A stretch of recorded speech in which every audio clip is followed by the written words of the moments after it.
Hi, I'm here with Douglas Sitland, the Public Works Director for the Township of North Glengarry. We're on Old Military Road. Can you tell us a little bit about this road project?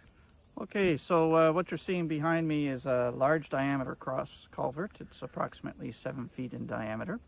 It carries a municipal drain across Old Military Road.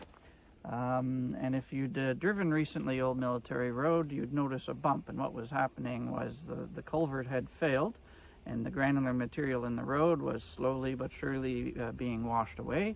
And so eventually the culvert simply would have collapsed. So we've replaced this culvert, and we did the municipal drain either last year or 2 years ago. And so now this drainage work is good to go. And are you doing other such works throughout the township? We continue to replace cross culverts as and when we can. We have a large inventory of them, and unfortunately we can't keep up, but yes, we are. Thank you very much.